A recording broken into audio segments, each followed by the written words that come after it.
Hello, and welcome to today's webinar, Green Growth Inside Mazza Recycling's Success Story. I'm Deanne Toto, Editorial Director for the Recycling Today Media Group, your moderator. Today, we'll be hearing from Geoff Aardsma and Evan Schwartz of AMCS and Rajae El-Temawi at Mazza Recycling. The presenters will delve into the financial intricacies of managing multiple lines of business, how Mazza Recycling approaches financial and accounting management, simplifying and modernizing pricing models, enhancing invoicing with various payment options, and leveraging contract management for cross-selling, upselling, and business expansion. Let me introduce today's presenters.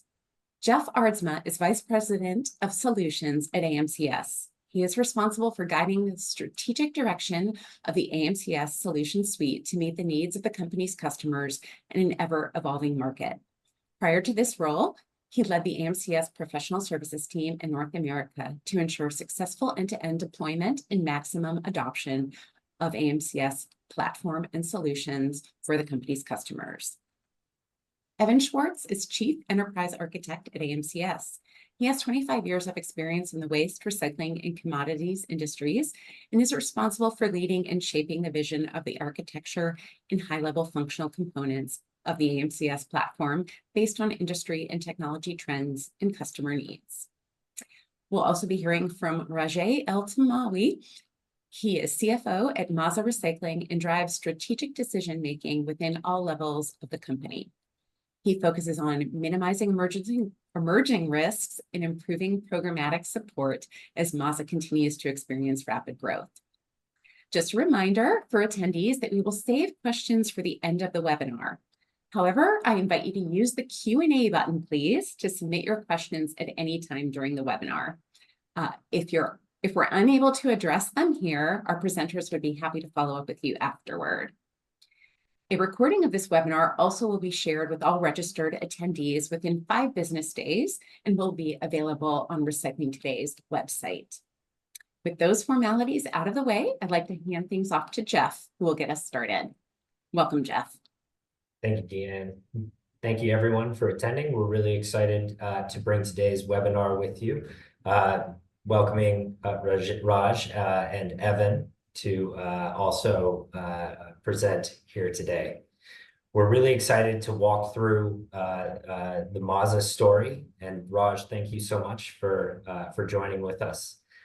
Today, we'll walk through a number of topics focusing on Mazza's story and really delving into how to navigate the challenges for successful growth, how to optimize financial management, and looking at the lens of the customer, how to empower the customer experience through that growth. So to kick us off, Raj, can you get us centered into Mazza and a little bit of the story, background, and how Mazza's grown to be the company that it is today? Sure. First, thank you, AMCS and Recycling Today, for having us. On behalf of the Mazza family and the Mazza team, we're all excited to share our story and be a part of this webinar.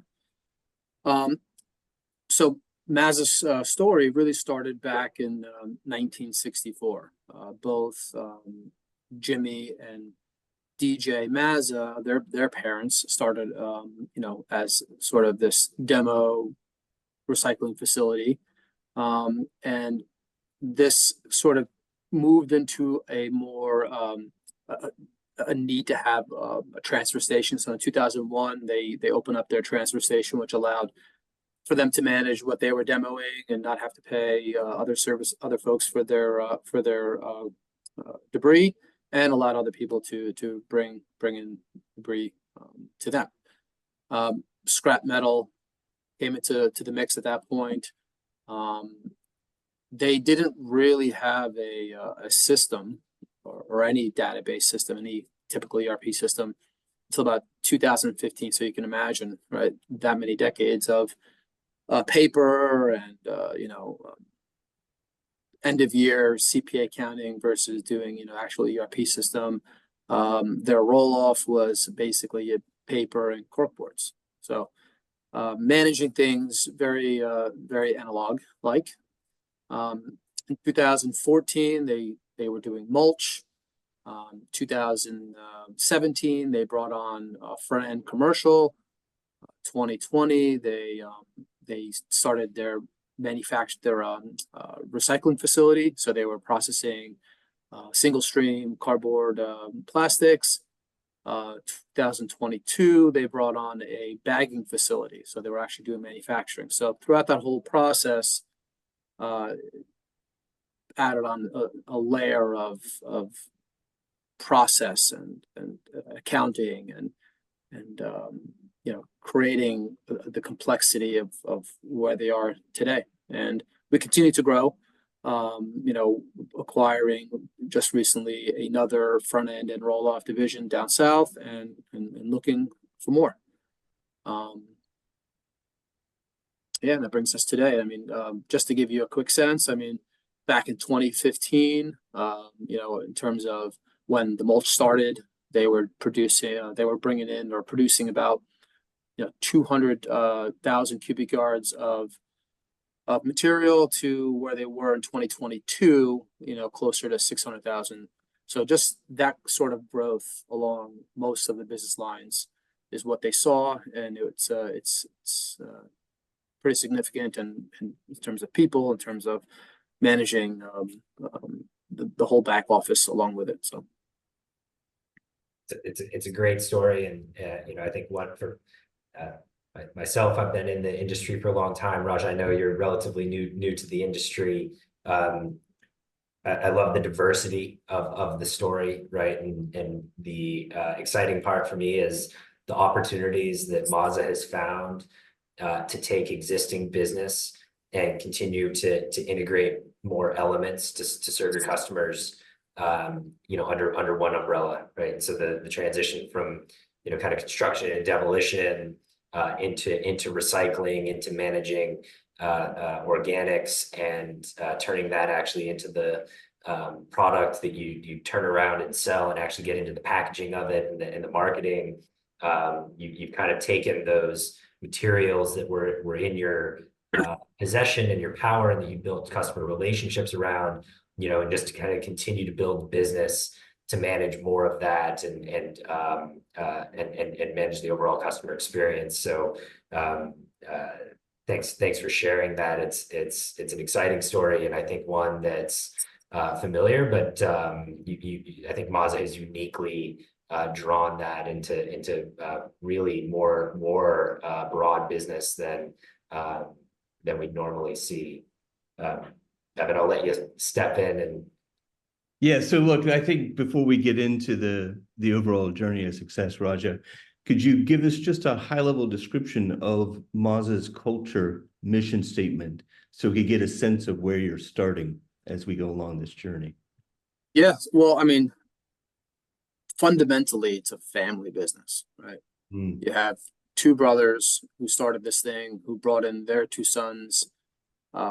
So that's the sort of mindset that the two owners have. You have people here that have worked for, in some cases, multi-generational, right? So they're working, their sons are working. Many people over a decade of working here, a couple probably even longer than the two Mazzas themselves, right? So there's one particular person, I think, that was here when they were kids, right? So that's the environment that they push for. That's the environment, the culture that they're trying to really bring to everybody.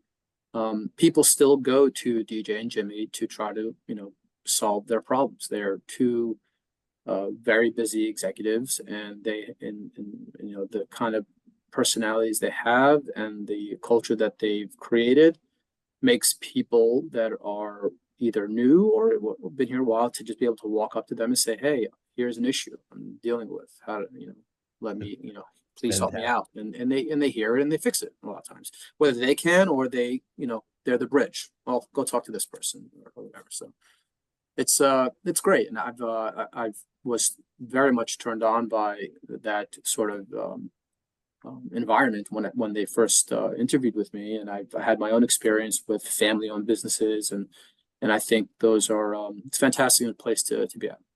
It's a great foundation. Thank you. Absolutely. So I think as you've laid out, and as we would look at a lot of the foundations that led to Mazza as it is today, right? There's a lot of challenges, right? So no growth story comes easily.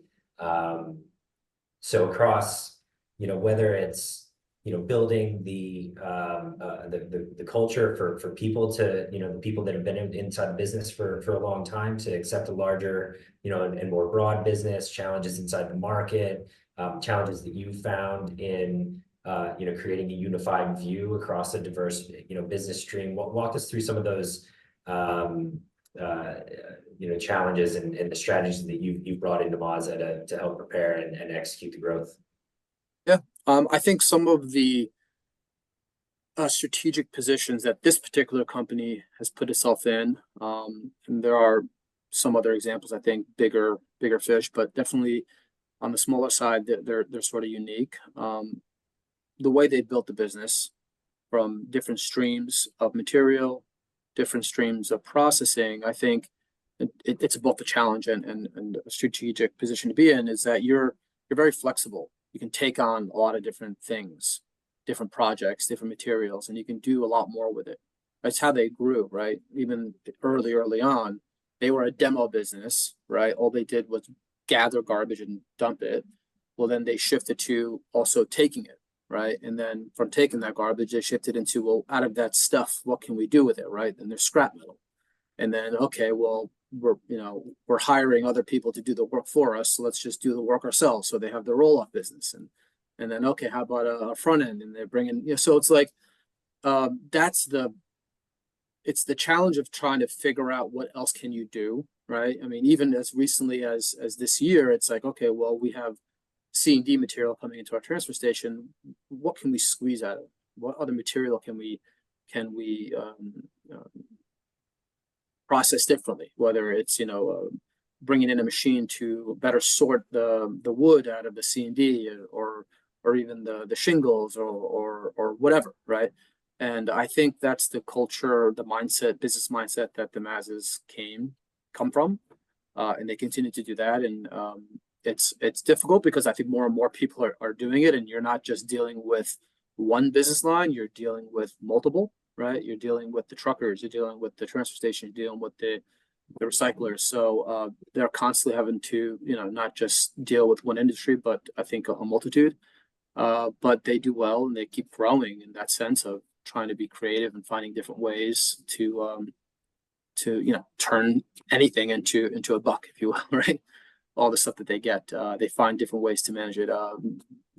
Grabbing wood out of the transfer station and turning that into mulch, and then bagging it and selling it, right? So it's interesting way of doing business, and new for me, right? These guys, this is the first sort of industry I've sort of been into where you're getting paid on materials coming in and you're getting paid on materials going out, right? It's just like this very interesting concept that when it first sort of clicked, I was like, oh wow, that's super interesting. So.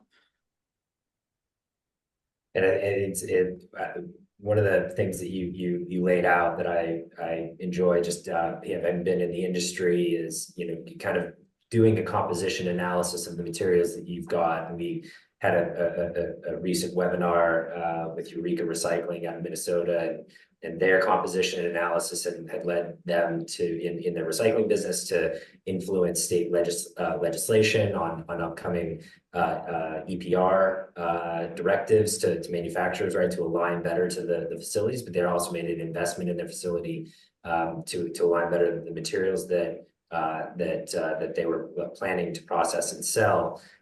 For Mazza, what I like about the composition analysis is it's created new business opportunities for you. So with the things that you already are managing, can you do more with it? But I think, and I'm interested in getting your take, it probably also allows you for a bit of a competitive advantage, right? Fewer third parties kind of playing in your customer landscape, allowing you to control more of that customer experience, but all from the lens of what is it that we have in the yard and how can we offer more around it?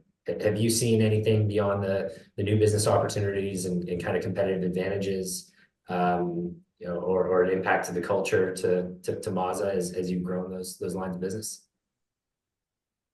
I mean, I think what, if I understand you correctly, I think what they try to push down to the operational managers, right, the folks that are on the ground of, I'll give you an example. Going back to the transfer station, I suppose. We're always pushing our folks to look for new opportunities or new things that we can, you know, that they can actually pull out of the pile and say, okay, well, we can do something with that, right?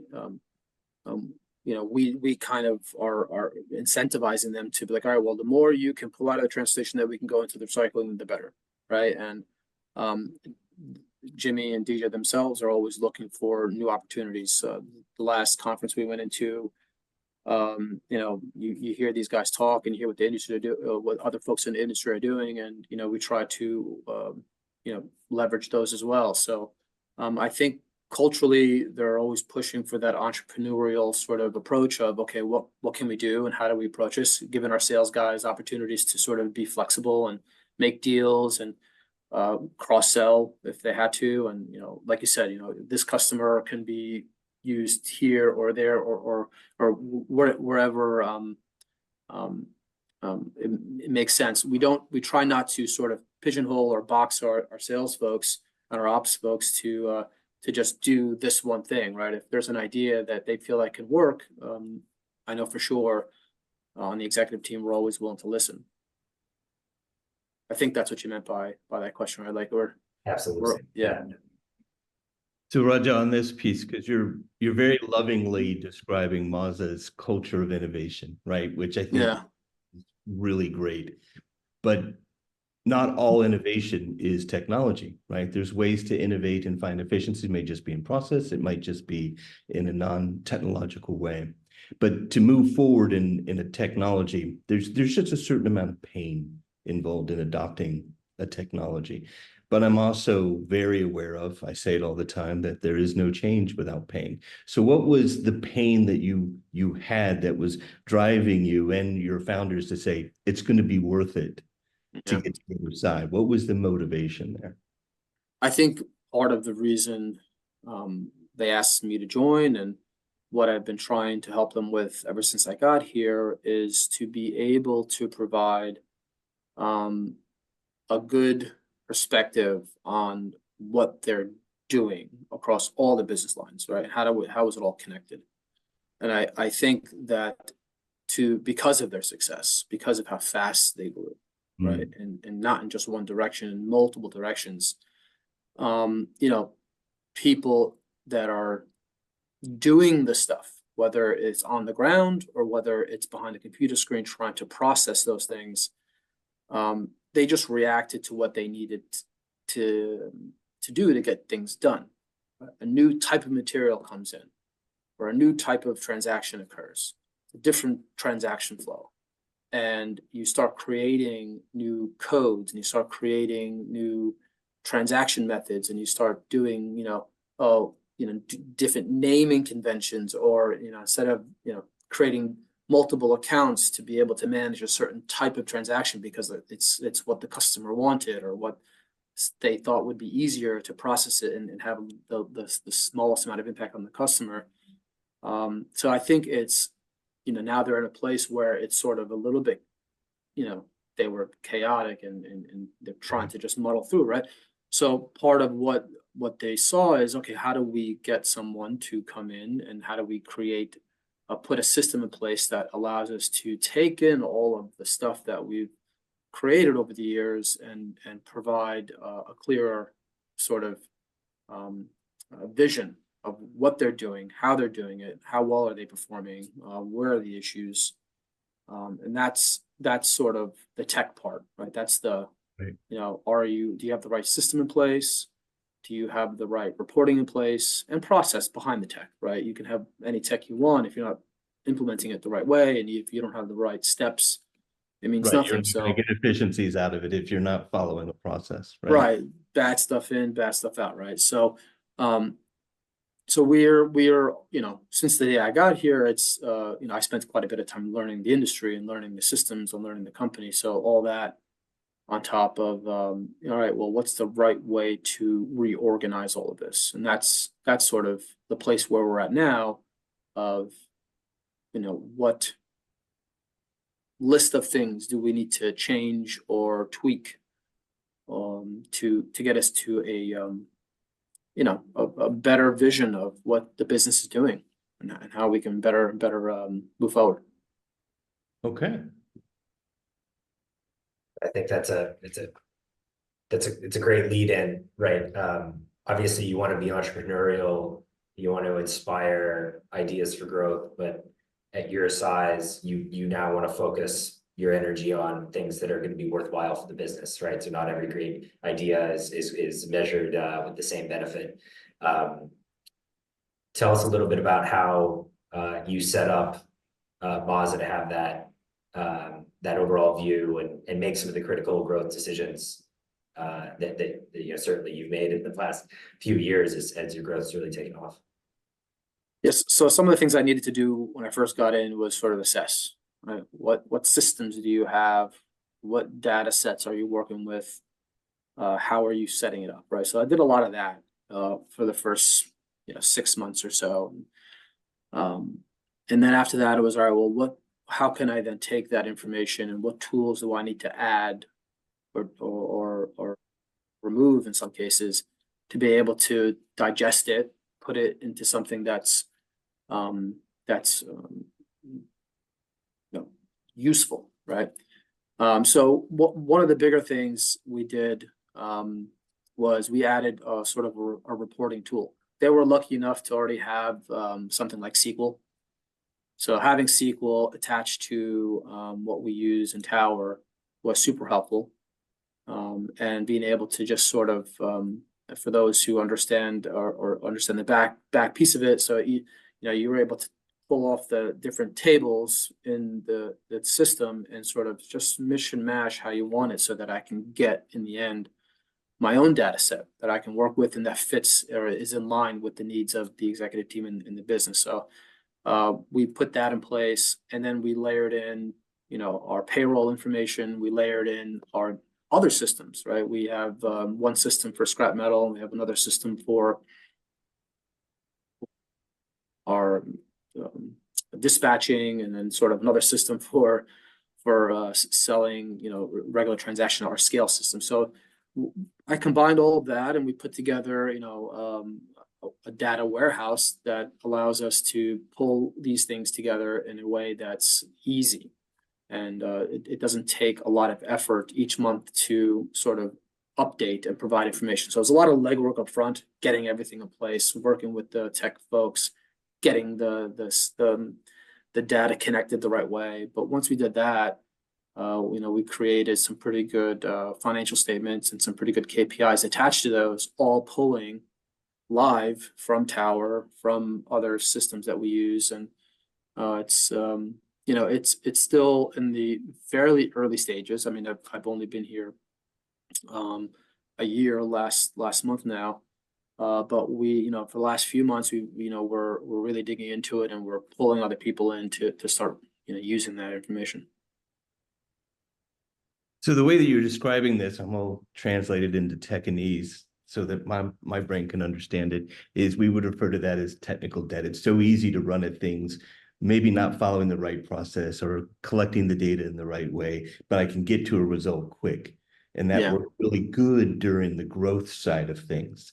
But then that comes back to bite you when you need to normalize, stabilize, and be able to grow in consistent ways. And so I can see how you've walked on that journey. But you're also having to fight the battle of convincing people who've always done it this way, and it's fast and it's easy to now care about data. Yeah. So how did you get that kind of adoption or that kind of buy-in, that data that they can't see the result yet? As you said, you had to go and put it all together before you could get the result, but you got to feed it. How did you get your entire company to kind of move in that direction? How did you get them? Working top down, I think, the owners and the executive team that was there, right, they already knew that. Right. So it's having the management to understand that you need to look into the data the right way, and you need to have the tools to be able to gather that data. So that's Top-down key, sponsorship. right? Yeah. Okay. But then as you work your way down, right, you have your managers and your supervisors, and then your folks on the ground.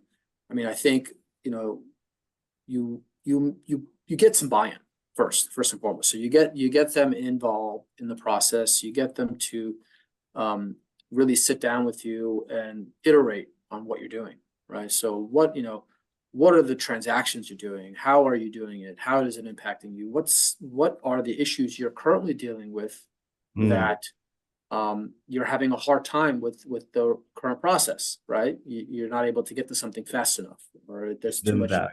Yeah.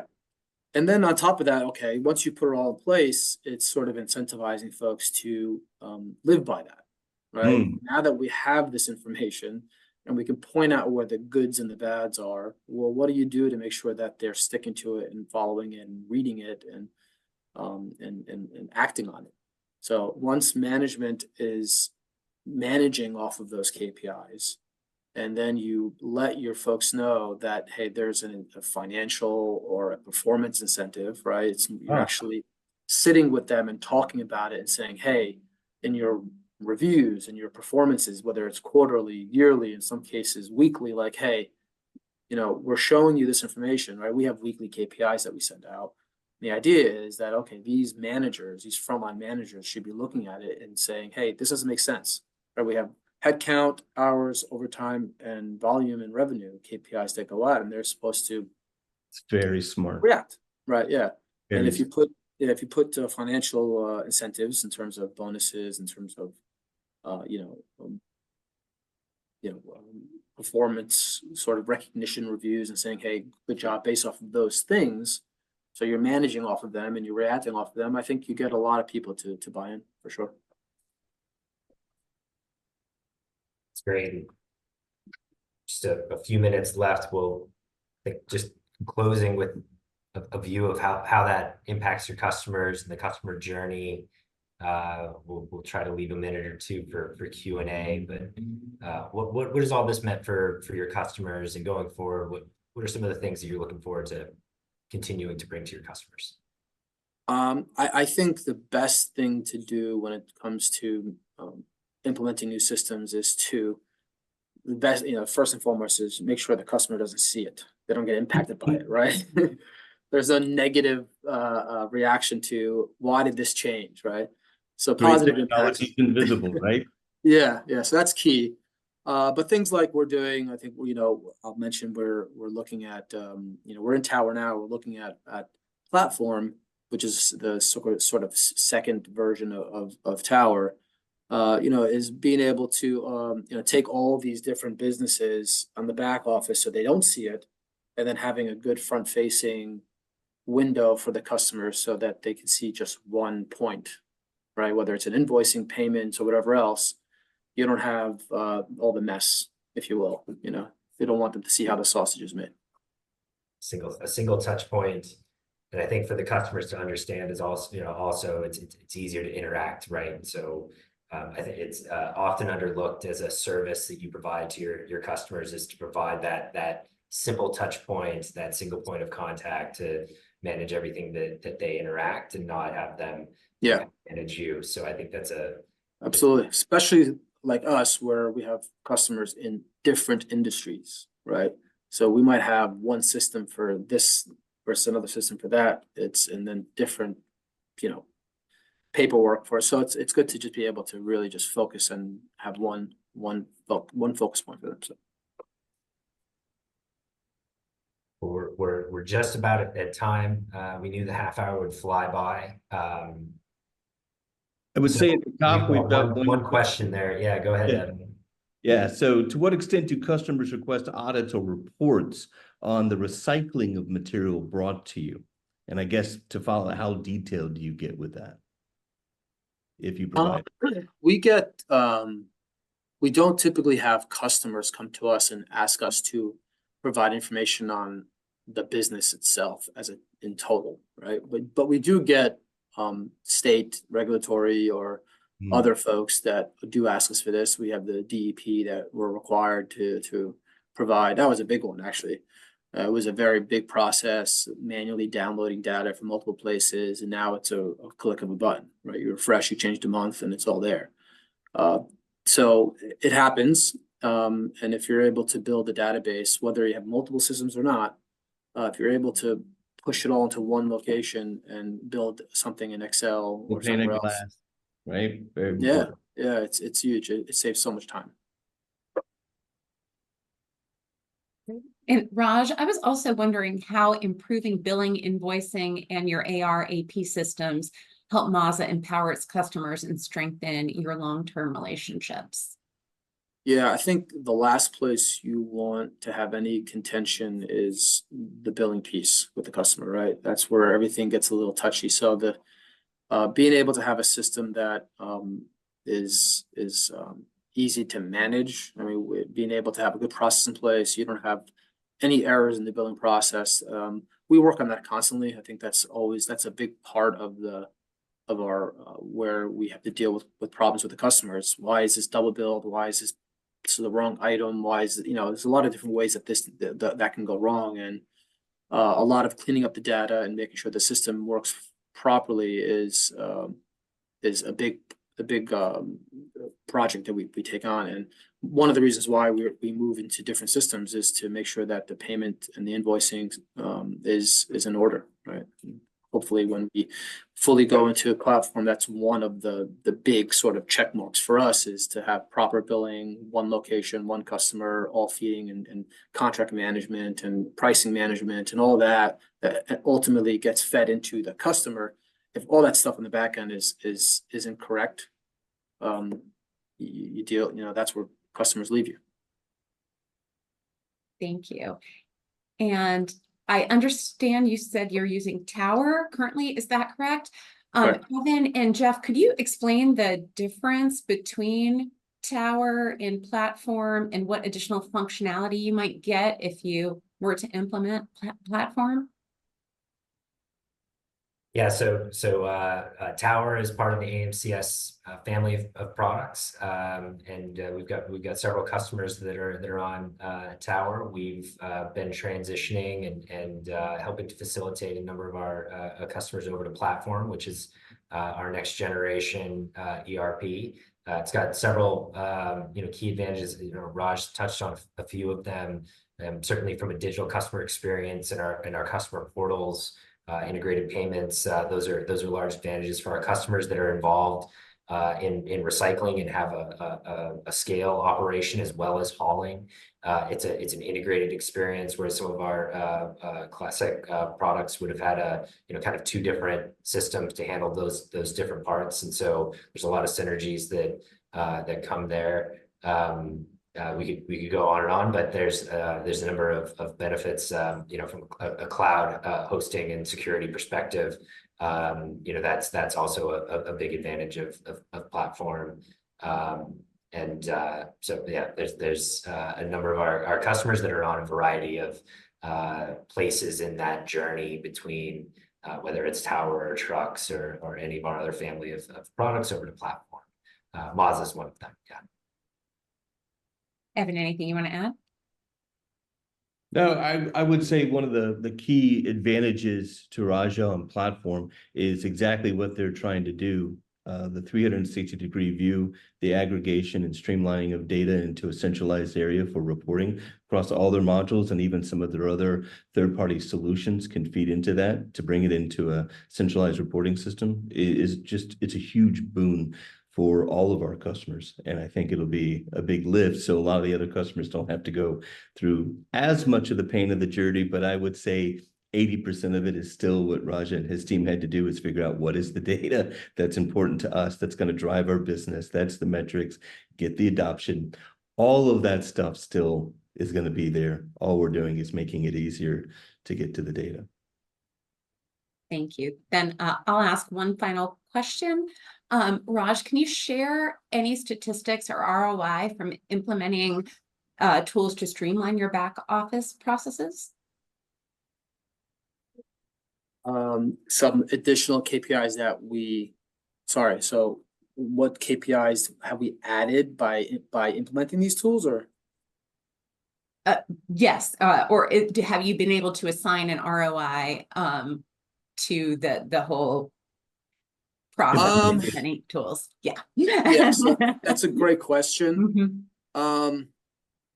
I'll be honest, it might be difficult to, we haven't done that, no.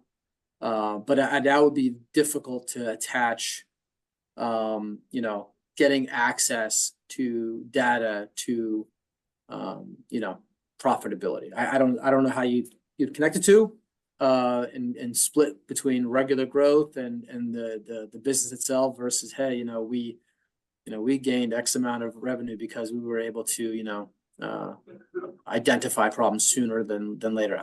We haven't done that. I'm sure you could, with a little bit of effort, but no, we did not. Great. I will give you all a chance for some parting comments if you would like it. Raj, go ahead. Why don't you kick us off? Just thank you for the opportunity to talk and share our story, and hopefully someone was able to take something out of here that's noteworthy and useful. So.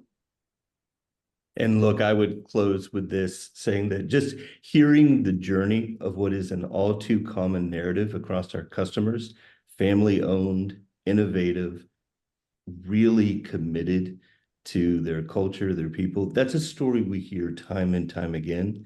And I think, if nothing else, Raja, the story that you're telling about Mazza is one that everyone on today's call can really relate to. So that was good. Geoff? Yeah, no, the Mazza story is one that I've long been a fan of, and to see your growth and the continued professionalism in which you run your business, and the environmental mindset that you have when you're turning the materials that you manage into new business opportunities. That's just where us garbage geeks like to spend our time. So really appreciate the time that you spent with us today, and thanks for sharing the Mazza story. Big thanks to the Mazza leadership for allowing you to come out and open up a bit. Hopefully everybody that was in attendance was, as you said, able to take away some good tidbits. I thought it was a great conversation. So thank you, Raj. My pleasure. Thanks, guys. Thank you, gentlemen, Geoff, Evan, and Raj. And thank you to everybody for attending. Just as a reminder, we will have a recording available that will be sent out to all attendees within 5 business days after today. And they will also be available, or the recording, I should say, will also be available on the Recycling Today website if for some reason you don't get the email. So thanks again. Have a great afternoon, everyone.